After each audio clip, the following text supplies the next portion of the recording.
Welcome to this episode of Ponderings and Musings of an Ordinary Man. I'm your host, Greg Jacobs. Well, today's episode is going to be about preparedness.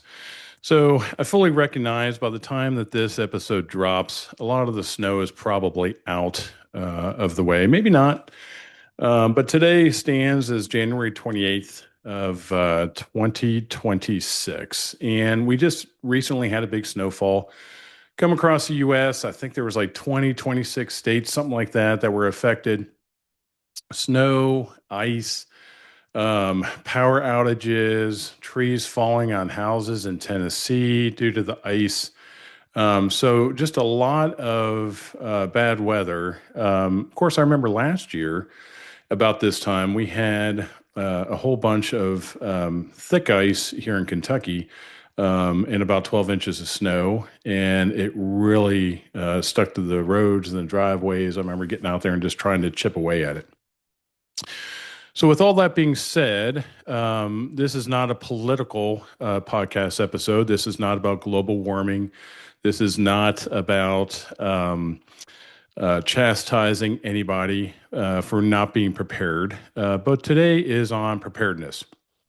So, one of the websites that I have used that I thought we'd go ahead and just kind of dive into on this episode it's a government website. It's called Ready.gov. It links to a lot of different FEMA sites and different things, but I have been using this for years. I found it very interesting that this resource is out there. Most people don't know about it. The government promotes it, especially when it's tornado and hurricane season and things like that. But I think that there's just a lot of meat to this website. So I'm going to share my screen for those that are watching on YouTube. They can follow along. But it's this site, it's ready.gov, and it's been updated. It's got a whole lot more information than it used to on there. And I guess the whole premise with readiness is I find a lot of people in America, especially, this is probably around the world, I can only speak for America, are very reactive with their preparedness, with making sure they're ready for worst case scenario or whatever. Now, can you go overboard with that? Absolutely, you can. You can go to the extreme. You could take $30,000 and buy MREs, meals ready to eat, alternative heating sources, alternative water source purifications. Bunkers are a big thing nowadays. So I am not necessarily calling out preppers on this. I consider myself kind of a mini prepper. I was a full-fledged prepper for years, and then I've just kind of backed off from that. One, it was a monetary thing. Two, there was a lot of things I was finding that were expired, and I was constantly having to recycle my stock, whether it was food or whether it was medicine and pharmaceuticals and things like that. So we'll talk a little bit more about that here in just a second. But as you can see, if you're following on YouTube, if you're not, if you're on Spotify or Apple Podcasts and just listening, I've got ready.gov pulled up, and I am just kind of going through some of the prompts. The first tab is called Disasters and Emergencies. There's one that's listed as all hazards. And, this kind of lists, out order free preparedness materials. It's a FEMA online ordering platform. It goes into hazard information sheets, avalanche, cyber attack, earthquake, extreme heat, financial emergency, flood, landslide. So it has a lot of just different categories. I don't have to worry about avalanches here in Kentucky, but maybe that's something in Montana, Wyoming, Colorado, Alaska, whatever that you do. They also have English, Spanish, French, Creole. It looks like Vietnamese, Mandarin, just different languages that is translated into, which I thought was kind of neat as well. It talks about avalanches can be caused by people, new snow, wind, moving speeds of 60 to 80 miles per hour, whatever. So just going down to like power outages, because I know that there's a lot down south that are dealing with that. I know in 2025 you had a lot down in Texas that dealt with power outages, but it gives like some power outage tips. Keep freezers and refrigerators closed. Use a generator, but only outdoors and away from windows. Can't tell you how many naive people I've seen that have used generators indoor where it is just leaking all the carbon monoxide fumes in the house, and then they end up dying from carbon monoxide, or kerosene heaters in houses without proper ventilation and things like that. Do not use a gas stove or oven to heat your home. It increases your risk of carbon monoxide poisoning. There you go. Using an oven or stovetop can also increase the risk of fires, burns, and could damage the appliance. Disconnect appliances, electronics, to avoid damage from electrical surges. And there's a lot of people that don't realize that if you plug, let's say a refrigerator into a generator, and the electric's out, it can backfeed into the actual electric lines out at the road. And there's been linemen that have been hurt and killed due to backfeeding of generators. So there's just a lot to kind of educate yourself on and know when it comes to readiness. So this is kind of breaking down that first tab, kind of disasters and emergencies. Just the different types. Can you be ready for explosions? Probably not. But if you're in a flood zone, can you kind of tidy up your knowledge on floods and what that looks like? Yeah, I believe you can. Prepare for a flood. Know your risk for floods. Visit FEMA's flood map service center. Preparing for a flood, make a plan for your household, including your pets, so that you and your family know what to do. In case of emergency, keep important documents, waterproof containers. So there's a lot of things I believe that we can be proactive on versus reactive. And that's really what I want to call out in this podcast is what can you be proactive on? Now, like I said, I'm not in a flood zone or a floodplain. I have been in areas in my business travels where I've been on back roads and I've come across creeks that were flowing over the road, and I took the risk of driving through them and hoping that it wasn't too deep. It was stupid. I shouldn't have done it. I know now in watching how many cars are swept away, you think a couple ton car or whatever is going to be fine, but water has a way of just swiftly moving any object out of the way. So floods for me is not as big of a category.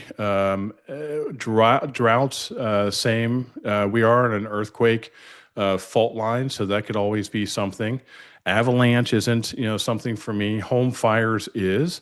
That's pretty much for everybody. Power outages can be, severe weather can be, as we've just experienced, and things like that. So, tornadoes, I'm not in Tornado Alley, but we do get some devastating tornadoes here in Kentucky. So I think that that's just, pick the category and area that you want to know more about on this Ready.gov website, and just kind of educate yourself. What can I do? Where can I make sure I have a plan? For example, if there's a tornado, is there a better part and section of my house that I can go to? If I live in a mobile home that is not strapped down, what is my alternative source in order to go to some place that's maybe underground or a fixed stick-built structure or something with a basement? So, there used to be conventional wisdom, I think, out there about opening your windows in your house. Now they say not to do that because it'll just lift your roof right off. So there's a lot of information that you can kind of educate yourself. I wanted to call out the second tab, probably more than anything. It's called Make a Plan. And with that, the first thing that you have there is make a plan and plan ahead. Put a plan together by discussion and questions below with your family, friends, or household to start your emergency plan. Like I have had discussions with my family, more of an empty nester now, but in times past with my children, as far as if there is a break-in in the house. Dad is armed, and I want you to go lay down underneath your bed. because I don't want any stray bullets or anything like that. If for some reason I have to defend myself, with one of my family members catching a stray bullet through a drywall, which happens. If there's a fire. I want to make sure that each one of my family members knows, that, hey, you can crawl out this window. It's a fire exit. However, this, individual lives in this back bedroom and there's a two-story drop down to the patio. That might not be the best, outlet in the case of a fire. So just kind of learning how to make plans, think ahead. A lot of this stuff does not cost money. I know that the common argument with preparedness is that it costs a lot of money, and it can. As I stated before, it's something that you can definitely spend a lot of money on when it comes to prepping and preparedness. You can never, 100% prepare for every kind of incident that might come along. I do like the Boy Scouts motto. I was never a Boy Scout, but the Be Prepared motto I like a lot, just because I do think that it is emphasizing a proactive stance and thought in life. So I think that there's also this aspect of expect the unexpected. We like to go through life naively. We like to think that nothing bad is going to happen to us, it's only going to happen to other people. That is not the case, unfortunately. Bad things happen to good people all the time. So, just kind of looking at this, make a plan. There's a subsection there. It's called Build a Kit. And I found this really interesting when I was scrolling through this earlier, because you have an emergency supply list and you also have a checklist, different translations there. But the basic disaster supply kit, this pretty much goes for everybody. I think that they recommend having like 3 days of food and water per person. So if you're a household of five, that's not just 3 days of food and water for one person. You got to multiply that times five people. But this says water 1 gallon per person per day for several days for drinking and sanitation. Food, at least a several day supply of non perishable food. And I have found the dehydrated food that I buy that from different sources out there. There's a lot of Mormon companies that really specialize in dehydrated food. I have a lot of Mountain House dehydrated food, and again, this gets more into the prepper side of things. But I would say that even if you had a small amount of that, it's the same thing you could buy at sporting goods stores and kind of the foil aluminum packs that you would go camping with, and that you add water and heat it up. Usually they have like a 30-day, or I'm sorry, a 30-year shelf life on those.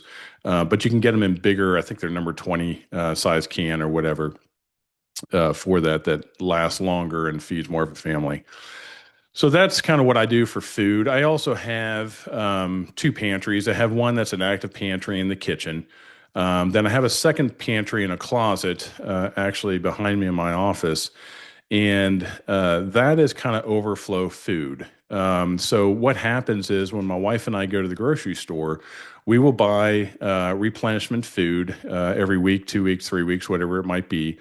And instead of putting the food in the kitchen, what we'll try to do is we'll put it into the backup pantry in my office, and then we'll take the food from the backup pantry and rotate it into the kitchen pantry. And that will give you a food rotation so that you don't have just a set aside stock of beans and lentils and peaches or whatever it might be, where it has a 2 year, 3 year, whatever expiration date on it. I can't tell you how much food I've had to throw away from screwing this up and doing it the old way, where basically I was just stockpiling food for a preparedness closet. and then I never touched it. And then nothing ever happened where I had to use it. And I didn't check the expiration dates in time to be able to donate it to like a food pantry or for us to rotate it into our stock. And I had to throw it away because it was all expired. So, a food rotation of the type of food that you are going to eat on a normal basis is what I highly recommend. As I mentioned, I do have Mountain House dehydration food. I do not eat that on an ongoing basis, but it's got a 30-year shelf life. In years past, I have bought soybeans and things like that and rice, and I have put them in Mylar bags inside of food grade 5 gallon buckets, and I have heat sealed the Mylar bags inside there.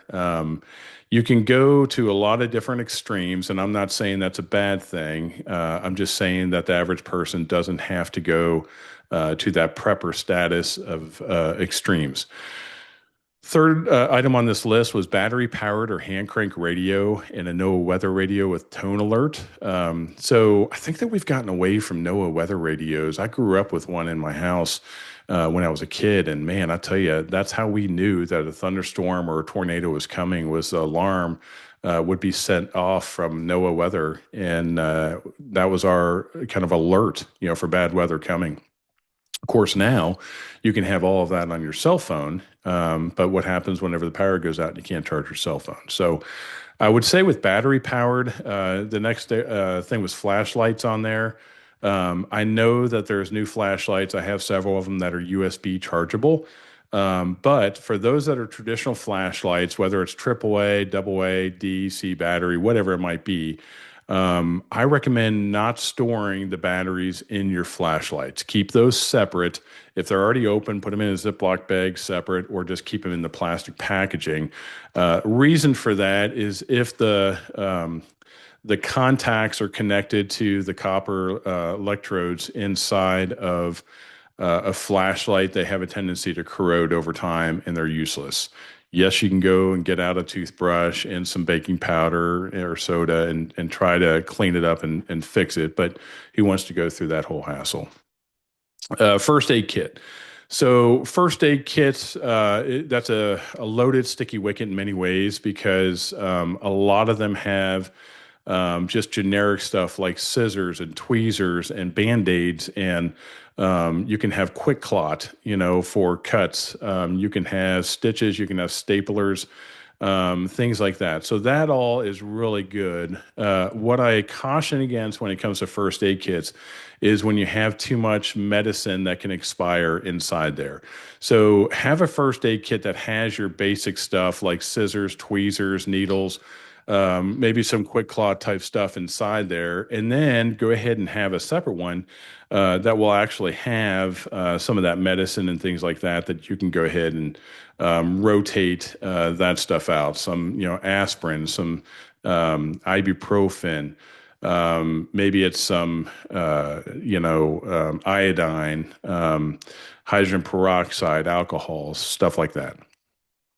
Extra batteries, that's next on the list. We already talked about that. Make sure you have plenty of extra batteries.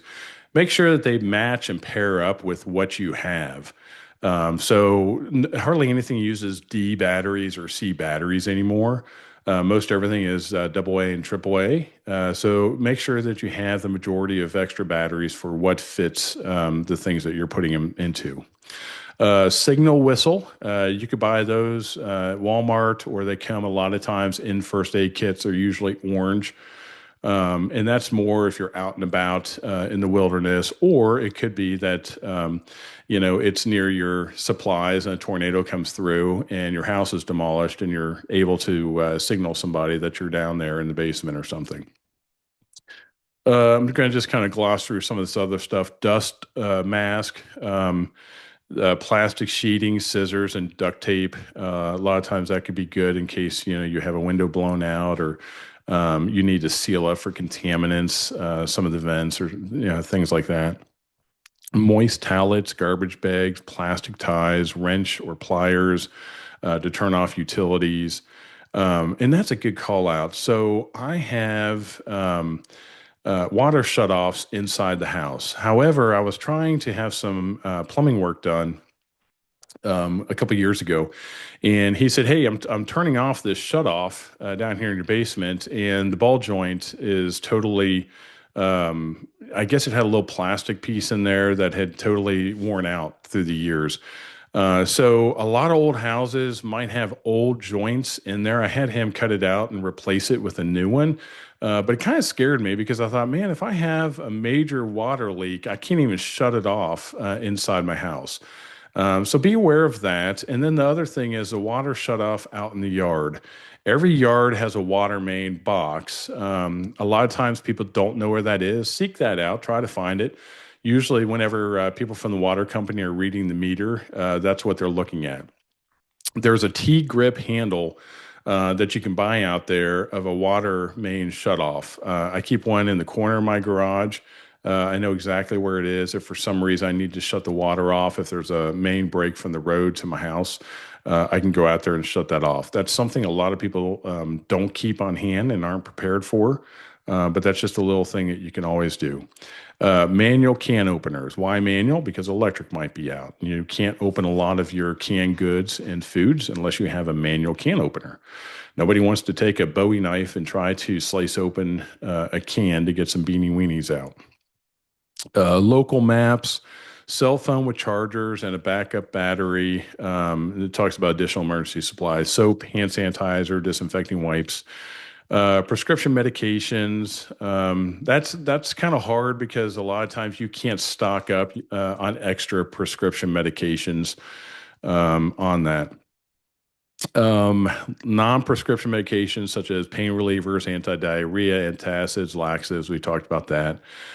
Prescription eyeglasses, contacts lens solution, infant formula bottles, diapers, wipes, diaper rash cream, pet food. Now, here's something I would say is most people with pets do not think about having extra food for their pets. They think about for themselves, and then they think, well, worst case scenario, if something happened, they could eat human food. Well, you're not going to want your pet dog to eat up your stash of supply, not knowing the end date of when the emergency might end.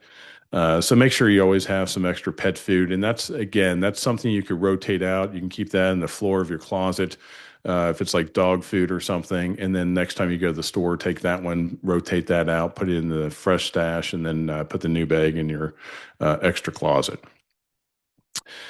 Cash or traveler's checks. I always recommend having cash on hand. We have seen on numerous locations and times in the past where ATMs were not accessible due to one, power outages, two, calls on banks, and freezes on withdrawals.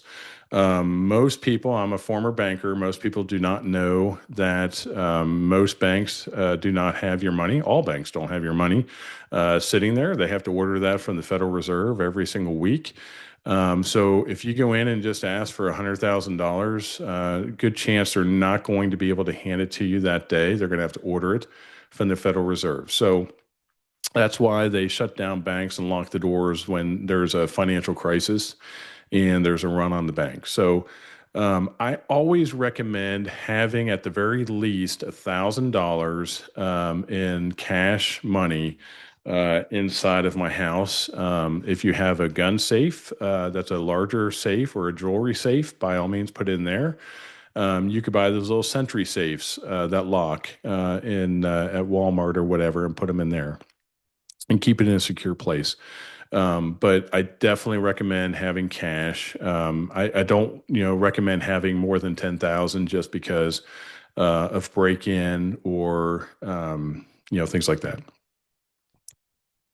All right, so important family documents. So I have inside of my gun safe, I have five different fire safe Ziploc bags. You can go out to Amazon, you can Google these. They're made out of Nomex material that firefighter suits are made out of. They zip, but they are basically like 8.5 by 11 size, kind of folder document size bags, and they are fireproof, they're waterproof. So you can keep like your wills in there. You can keep titles to cars, passports, driver's license. You're gonna have a driver's license on you, but passports, social security cards, just important documents. I have one of those for each of my family members, and I keep it locked up in that fireproof, waterproof bag. So I know exactly where it is. So if I need something on, my son, for example, I can go straight to that bag. I can pull it out. It's all broken out based just for him inside there. Fire extinguisher, know where that is in your house. A lot of times those go uncharged after so many years. So make sure that you look at the expiration date on that and keep that up to date. That's a reminder for me. I need to make sure that I am checking mine. Sleeping bag or warm blanket for each person. I've got a military grade sleeping bag for each member of my family. I don't use it for camping. I just totally leave it set aside just for emergencies to have, just in case. For when you look at different sources, as far as like water source, heat source, any of these alternative sources, you kind of want to just take a piece of paper and say, okay, if I am in the middle of winter, my electric goes out, what is my heat source going to be? So for me, for example, I went ahead and got a load of firewood delivered, a rick of firewood, at the beginning of winter. I have a wood burning fireplace. It's an insert, but it has a gas starter, which is nice because the wood could be wet or whatever, and I could throw it in there, turn the gas starter on, and it will light my wood. And then I turn the gas off once the wood is actually burning. It doesn't throw out a whole lot of heat. It's not going to heat the whole house like a actual traditional like Timberland wood burning stove per se. But it will throw out some really good heat to be able to huddle around in the living room as a heat source. I also keep a 5 gallon jug of kerosene. Know that that does go flat and expire over time. So a lot of times I'll switch that out at the beginning of the season. And I do have a kerosene heater. And just remember that if you run a kerosene heater, which are made for indoors, you always want to crack a window and have ventilation for that kerosene. So those are my heat sources. As far as cooking, I have four different grill gas canisters that I keep. I've accumulated them through past grills that I've had. So if you have any of those, do not throw them away. Don't get rid of them because you can go to any gas station and do one of those Blue Rhino exchanges or whatever is around your location. And you can exchange any old cylinder for a new one that's actually been painted, that has a new nozzle on it and things like that. So I always keep a bunch of those extra, and that way, if for some reason something happens where I don't have the cooking stove or microwave inside the house, I've got my grill that I can run out on the deck. I also have a Coleman camp stove.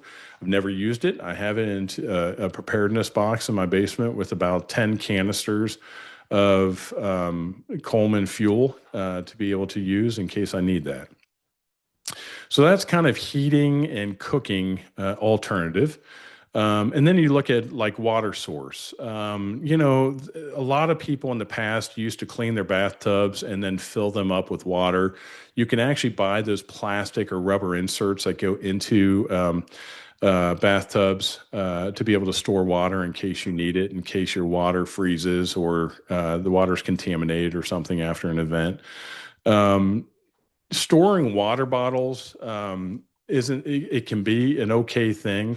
I know people that buy the 50-gallon food grade drums, the blue ones, and they'll store water in there in their basement. They're very clunky. They take up a lot of room. They're really hard to maneuver. And you have to rotate the water out every so often because water can go bad in a stagnant place.